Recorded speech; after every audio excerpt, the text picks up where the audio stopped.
Lieutenant Colonel John C. Meyer's P-51 Mustang zips down the runway at Y-29 airfield, the first of 12 from the 352nd Fighter Group heading out on patrol. Their noses, painted a very special color, contrast starkly with the gray Belgian winter. As Meyer's wheels begin to lift off the tarmac, a staccato burst of flak erupts at the airfield's edge. Confused, he radios the control tower. But no sooner does Meyer finish sending the message than the shocking reality of the situation reveals itself before his widening eyes. 50 German fighters are swarming toward the base, part of a desperate, wide-scale Luftwaffe comeback operation to wipe out Allied aircraft on the ground and turn the tide of World War II. Caught off guard and outnumbered 4-1, the odds are looking grim. But Meyer's landing gear has barely retracted when he pitches up and lets his M2 Brownings rip, sending an incoming FW-190 into a spin before it crashes into the ground. With no time to wait for tower clearance, or even for each other's prop wash to disperse, the other P-51s follow Meyer into the skies, all guns blazing. Little did the Luftwaffe know that they had flown straight into the dreaded blue-nosed bastards of Bodney. The early days. The 352nd Fighter Group was born in an urgent atmosphere of rapid military expansion. When the United States entered World War II in December 1941, its military leaders realized that if they were to stand a chance of stopping the Axis powers, they would need to massively expand their air force, fast. With German and Japanese expansionism showing no signs of slowing down through the first half of 1942, it was time for a new set of heroes to take back control of the skies. The 352nd was constituted on September 29, 1942, and officially activated on October 1st at Mitchell Field, New York, under the command of Lieutenant Colonel Edwin M. Ramage. It was made up of 3 fighter squadrons, the 21st, the 34th, and the 328th. However, bureaucratic confusion soon revealed that the 21st and 34th squadrons shared their designations with units whose personnel were already Japanese prisoners of war in the Philippines. In short order, these squadrons were redesignated as the 486th and 487th Fighter Squadrons, creating the structure that would carry the group through the war. With many of the men barely having flown before, they were immediately thrown into an intense training program. They were assigned the Republic P-47 Thunderbolt, a massive fighter that outweighed most of its contemporaries by thousands of pounds. Pilots nicknamed it the Jug, short for Juggernaut, and learned to appreciate both its rugged durability and tremendous firepower. As the 352nd's training period took them from airfield to airfield, what had been a collection of fresh-faced pilots soon began transforming into a formidable fighting unit. While conducting air defense duties, they honed the critical skills of formation flying, aerial gunnery, and combat tactics that would soon be tested over enemy territory. On May 17, 1943, the group was taken over by Colonel Joe L. Mason, a career officer who had served with the Army Air Corps since 1937. The following month, they received the orders they had been eagerly awaiting: overseas deployment. The 352nd would join the 8th Air Force in England to take on Hitler's Luftwaffe.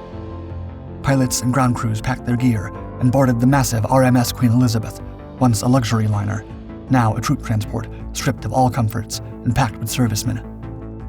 As the New York skyline receded, many wondered when or if they would see it again. The journey was tense. German U-boats still prowled the North Atlantic, and despite RMS Queen Elizabeth's speed allowing her to travel without convoy protection, the threat of attack remained ever present. After days at sea, the great ship arrived safely in the British Isles. On July 7, 1943, the 352nd Fighter Group completed their journey to RAF Bodney, a remote airfield in Norfolk, England.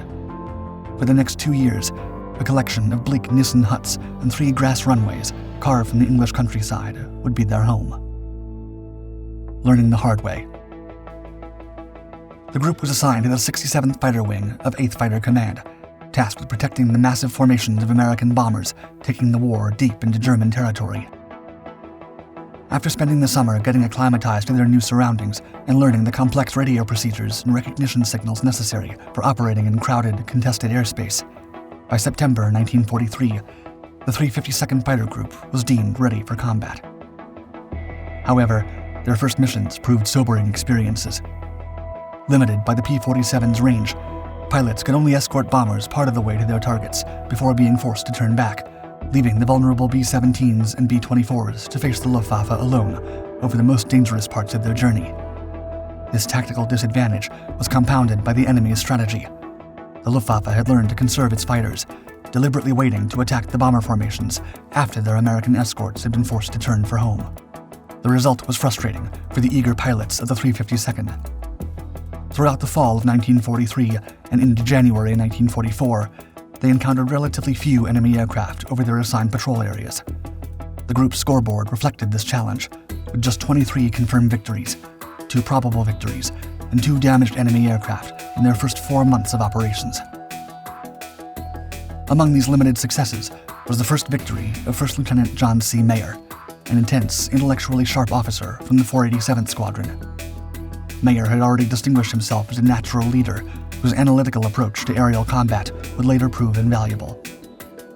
Unlike many fighter pilots who relied primarily on instinct, Meyer studied enemy tactics methodically, developing counter-strategies that he shared with his fellow pilots during briefings. Another key figure in the group's history would arrive in late 1943. Major George Preddy may have been relatively small in stature at 5'9" and 154 pounds, but he possessed extraordinary natural flying abilities. Having gained combat experience in the Mediterranean theater before joining the 328th Fighter Squadron, he quickly established himself as an accurate marksman and brilliant tactician. Unlike more impulsive pilots, Preddy was known for his discipline and patience, waiting for the perfect moment to strike rather than rushing into engagements. The winter of 1943-44 brought some of the worst weather England had experienced in decades, further limiting combat operations. Yet it also brought a strategic shift. The 8th Air Force adapted its fighter tactics, using the P-47s to cover the bomber's withdrawal phase rather than just the outbound journey. On January 29, 1944, this new approach led to significant combat for the 352nd when they intercepted German fighters attacking a bomber stream returning from Frankfurt. During this engagement, William Wissner, flying as George Preddy's wingman, spotted 2 Focke-Wulf FW-190s that had just shot down a B-17. Pursuing one of the German fighters down to 1,000 feet, Wissner closed the distance as the FW-190 attempted evasive maneuvers. As the German pilot tried to escape behind cloud cover, Wissner struck the aircraft with 3 bursts from his machine guns. The enemy fighter descended to 800 feet before its pilot bailed out, giving Wissner his first victory. While others might have broken off the chase at low altitude, Wissner pressed his attack with a determination bordering on recklessness. This combination of boldness and exceptional flying skills would become his trademark as the air war intensified. On January 29, 1944, a mission showed that with proper tactical positioning, the P-47s could effectively intercept and defeat German fighters, despite their range limitations. American pilots claimed 47 German aircraft that day, with 5 probables, while losing 14 of their own.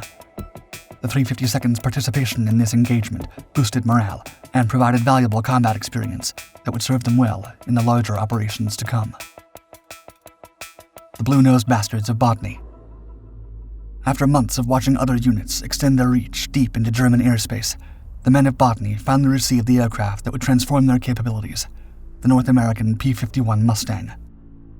The transition was not merely a matter of swapping one fighter for another. The sleek Mustang, driven by its powerful Rolls-Royce Merlin engine, represented a bold leap forward in fighter design. With nearly double the combat radius of the P-47, it would enable pilots to escort bombers all the way to Berlin and back. The 352nd's ground crews would need to master the intricacies of the new aircraft, from its liquid-cooled engine to its different maintenance requirements, while its airmen would need to adapt their flying techniques to suit the Mustang's capabilities. However, its fantastic maneuverability, breathtaking speed, and superior high-altitude performance made it a fighter pilot's dream. The 352nd enthusiastically seized the opportunity to carve out a new identity for itself. To distinguish their aircraft in the crowded, chaotic skies over Europe, they decided to paint the noses of their Mustangs a distinctive shade of blue. This visual marker, combined with their growing reputation for aggressive tactics and deadly accuracy, earned them the nickname that would stick throughout the war, the Blue-Nosed Bastards of Bodney. The timing of the switch to the P-51 was perfect.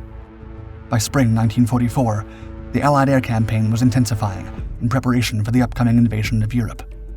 The 352nd's new Mustangs allowed them to play a much more significant role in this aerial onslaught. On May 8, 1944, the group faced its first combat test with the P-51s during a mission to Brunswick, Germany. While escorting bombers to their target, the 352nd encountered a numerically superior force of German fighters preparing to assault the bomber formation. Outnumbered but undaunted, Colonel Joe Mason led the group in a vigorous counterattack. As the dogfight erupted, Captain John Thornell of the 328th Squadron found himself facing multiple Bf-109s single-handedly. Against all odds, he managed to gun down 3 enemy fighters in rapid succession. Meanwhile, Rising Star John Meyer engaged another formation of German aircraft, downing 2 more. The blue-nosed bastards successfully held off the Luftwaffe until fuel and ammunition began to run low, forcing them to break off and escort the bombers home. For their extraordinary show of skill and courage that day, the 352nd Fighter Group was given a Distinguished Unit citation, officially recognizing their place as one of the premier fighter units of the 8th Air Force. Meanwhile, Colonel Mason personally received the Distinguished Service Cross for his exemplary leadership and bravery during the mission. Mason's approach to command set the tone for the entire group. Rather than directing operations from the ground, he insisted on leading from the front. His citation noted that despite overwhelming odds, he had engaged and dispersed 35 enemy aircraft, and even after being separated from his formation with only 1 functioning gun, he had destroyed another German fighter with his last ammunition. The Brunswick mission demonstrated the devastating potential of the 352nd with their new Mustangs. No longer constrained by the P-47's range limitations, they could now engage the Luftwaffe on equal terms, deep inside German territory. The days following the Brunswick mission saw the group's victory tally rise dramatically. On May 13th, several pilots achieved multiple victories, including George Preddy, who eliminated 3 Bf-109s in a single mission. On May 27th, Glenn Moran downed 2 Bf-109s while escorting bombers over Strasbourg, France. 2 days later, on May 29th, he added 3 more victories near Güstrow, Germany. The rapidly increasing victory tally reflected more than just the capabilities of the new Mustangs. It demonstrated the growing tactical sophistication of the 352nd's pilots under experienced leadership. Now serving as deputy group commander, Lieutenant Colonel John Meyer had implemented training programs that placed an emphasis on teamwork and mutual support. For example, he guided the 487th Squadron in the development of particularly effective tactics for protecting bombers while simultaneously engaging enemy fighters. Meyer's insistence on maintaining radio discipline and flight integrity during combat ensured the 352nd could fight both as individuals and as coordinated teams. As spring gave way to summer, the 352nd's blue-nosed Mustangs became a familiar and feared sight in the skies over Europe. Their aggressive tactics and growing expertise made them one of the most effective fighter groups in the theater. By early June 1944, the group had more than doubled its victory count from the P-47 era. The arrival of D-Day on June 6, 1944, brought new responsibilities. While some fighter groups were assigned primarily to ground attack missions in support of the Normandy landings, the 352nd continued its focus on bomber escort and air superiority. On June 7th, William Halton of the 487th Squadron was credited with destroying 15 vehicles during a convoy attack, demonstrating the group's versatility. On June 20th, while escorting bombers to Magdeburg, John Thornell shot down an FW-190 and shared in the destruction of an Me-410 with another pilot. The following day, George Preddy engaged 4 FW-190s that were attacking a formation of P-38 Lightnings. In a display of exceptional flying skill, Preddy shot down all 4 enemy aircraft within minutes, bringing his personal tally to 14. Breaking the Luftwaffe. By July 1944, the 352nd Fighter Group had hit its stride. As Allied ground forces pushed inland from the Normandy beaches, the blue-nosed Mustangs ranged far and wide across occupied Europe, seeking out the Luftwaffe wherever it could be found. The pilots who'd been developing their skills since the previous fall were now operating at peak efficiency. None more so than Major George Preddy, whose prowess continued to grow throughout the summer. On August 6, 1944, Preddy led his squadron on a bomber escort mission over Hamburg, despite having attended a war bond party the night before. As the bombers approached their target, a formation of Bf-109s moved to intercept. In what would become one of the most remarkable individual performances of the entire air war, Preddy systematically engaged and gunned down 6 German fighters in a single mission. His signature patience and precision were on full display as he perfectly lined himself up for each attack, conserving ammunition and maximizing his advantage. For this extraordinary achievement, he was nominated for the Medal of Honor by John Meyer and awarded the Distinguished Service Cross. The Ace-in-a-Day feat placed Preddy firmly among the elite pilots of the European theater. Following this mission, he returned to the United States for a 30-day stateside tour before returning to combat in late October, now as commander of the 328th Fighter Squadron. While Preddy was making headlines, the 352nd as a whole continued to rack up impressive victories. Donald Bryan, flying with the 328th Squadron, developed a reputation for his mastery of a difficult aerial maneuver called the inverted vertical reversement. Bryan explained this as, quote, "The aircraft does the darndest thing you ever imagined. First, the tail snaps end to end with the nose, and you fly up against the canopy, and then the aircraft corkscrews around underneath." In essence, it was a fighter pilot's magic trick. When a German fighter was on Bryan's tail, he could suddenly flip his aircraft and end up flying in the opposite direction, turning the hunter into the hunted in a matter of seconds. This complex maneuver allowed him to reverse direction while maintaining energy, often catching pursuing German pilots by surprise. During August and September, the 352nd provided continued support for the Allied advance across France. By now, their missions had expanded to include not only bomber escort, but also armed reconnaissance and ground attack sorties, with pilots like William Halton demonstrating remarkable accuracy in strafing runs against German transport. As summer turned to fall, the air war entered another new phase. The Luftwaffe was now under increasing pressure and suffering from fuel shortages, so it would have to conserve its forces more carefully. As a result, German pilots were more likely to avoid combat unless conditions strongly favored them, making air-to-air victories harder to achieve. Despite this, the 352nd continued to seek out and engage the enemy wherever possible.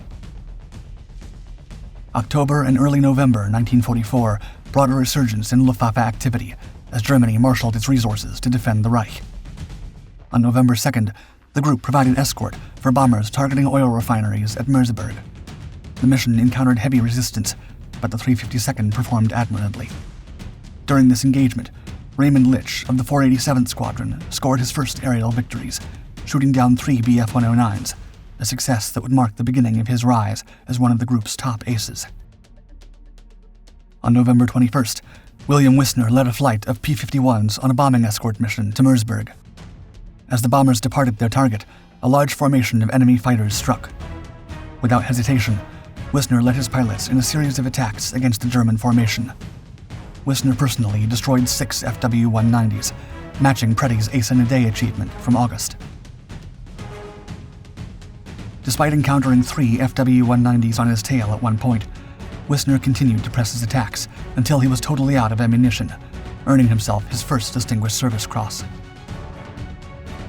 While the group's multiple aces, such as Preddy, Meyer, and Wissner, were the ones grabbing headlines, it was clear that the 352nd's collective success stemmed not just from individual skill, but from a shared tactical philosophy, developed through months of combat experience. The legend of Y-29. As 1944 drew to a close, the war in Europe was rapidly reaching a critical juncture.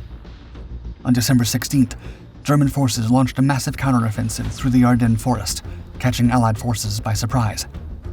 This last-ditch German offensive, which would become known as the Battle of the Bulge, threatened to split the Allied armies and potentially reverse the course of the war. In response, the 352nd Fighter Group was ordered to deploy forward to a tactical airfield known as Y-29 near Asch, Belgium. The move placed them closer to the front lines, where they could respond more quickly to changing battlefield conditions. The 487th Fighter Squadron, led by Lieutenant Colonel John Meyer, was among the first units to establish operations at the primitive Belgian airstrip. Life at Y-29 was a stark contrast to the relative comfort of RAF Bodney. The winter of 1944-45 brought bitter cold to Belgium, with temperatures nearing freezing. Herbert Street, a 19-year-old private first class serving with the anti-aircraft artillery at Y-29, later recalled, quote, "The weather around this time was really cold. It was down around 0. The Air Force had given us some flight suits, which were pretty nice. It was leather, with a fleece line in the inside. They were really good to pull guard in. If it hadn't been for those, we probably would have frozen to death. Despite these harsh conditions, the 352nd maintained an aggressive operational tempo, flying combat air patrols, bomber escort missions, and ground attack sorties in support of beleaguered Allied ground forces. Throughout late December, the blue-nosed Mustangs were a welcome sight to American troops fighting in the snow-covered Ardennes. Tragically, the group suffered a devastating loss on Christmas Day, 1944. Major George Preddy, now the leading P-51 ace in the European theater, with 26.83 confirmed victories, lost his life after being shot down, not by the Luftwaffe, but by friendly fire from American anti-aircraft batteries, who mistook his blue-nosed Mustang for a German fighter. The loss of Preddy was a severe blow to the morale of the entire group, particularly the pilots of the 328 Squadron, who had served under his inspirational leadership. As 1945 began, the tide of the Battle of the Bulge had turned in favor of the Allies, but the German High Command had one more card to play. Operation Bodenplatte, meaning baseplate, was a last-ditch effort to gain air superiority by destroying Allied aircraft on the ground. The Germans marshaled over 900 fighters to strike 17 Allied airfields across Belgium, the Netherlands, and France in a massive surprise attack planned for New Year's Day.